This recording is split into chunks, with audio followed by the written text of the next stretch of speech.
Might there be a chance here to discover the treasure once and for all?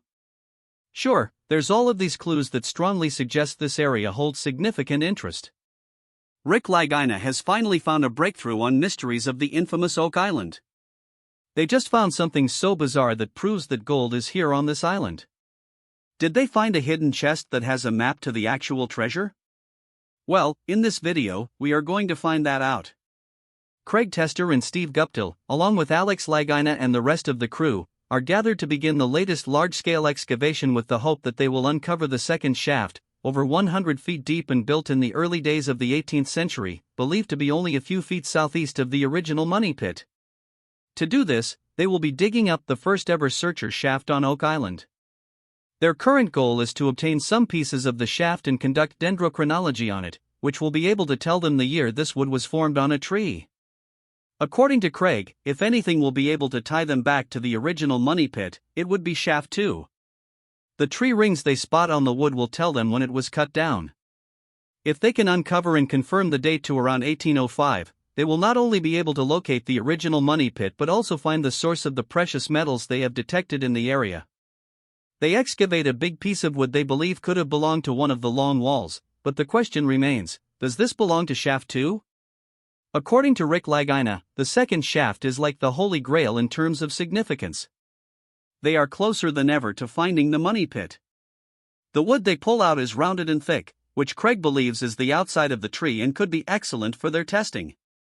They take multiple samples of this wood. When Marty Lagina arrives on site, they decide to use a mirror to take a closer look at what's down there by reflecting light into the dark corners. Marty describes how incredible it is what people in the past were able to accomplish with their limited technology, but also how they need to think to find the money pit. Gary uses his metal detector and finds a signal in one of the scoops of dirt, pulling out a rosehead spike, which remains in great condition, possibly from the 1700s. Between the 1780s and mid-1800s, rosehead spikes were created for construction. This could be another clue. They note a lot of boards in the dark pit and decide to try and take some of those beams off the walls.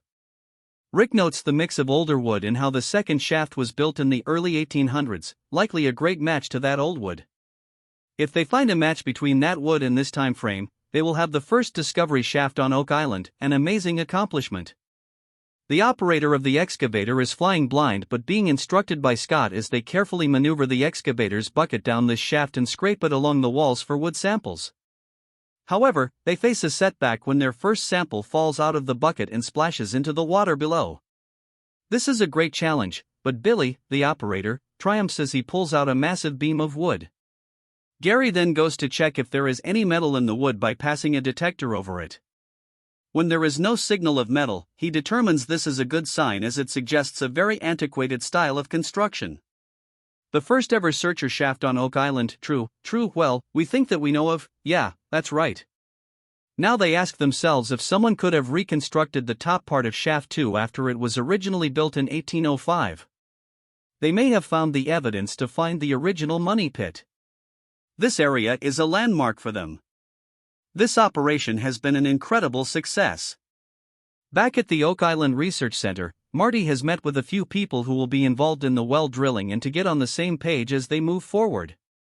Marty Lagina explains that he has been focused on the metals detected in the water. A few weeks back, some scientists had broken down the results of the testing they had conducted on the island and zeroed in on a yellow district, which had persistently high levels of copper, lead, zinc, and tin. Their testing has them looking at a 2,500-ton region known as the Pie. Dr. Michelle believes that what they are looking for is in the golden egg section they have, so Marty is determined that this is where they will be drilling all the wells to better evaluate the area. The next morning, the crew gathers to begin their testing and digging. While drilling in the golden egg, they have come across evidence that suggests a possible structure in the area at a depth of almost 100 feet. Mike from Choice Solid Drilling explains that the sample he pulled out is soft at the top, and we learned that there is no wood in the sample. But this is a good sign, as it points to them getting close to something. Marty believes that if there is something there, they will find it in that hole. Peter suggests taking some tests of the water for metal testing, and they decide to ask Dr. Spooner to take a sample. Later that afternoon, Marty returns after he is told they have made progress in the EN13 borehole made in the Golden Egg just the other day. The crew believed they had almost hit a man-made structure as they drilled nearly 100 feet underground. The new sample under a yellow cone was measured against EN13, and what they found was something coming out of the well like loud booms that went on for half a minute. The belief is that they may be drilling near something in air getting into it, the implication being something is open down there or collapsing. Dr. Spooner believes there must be a void. All of these clues point towards something happening in this area.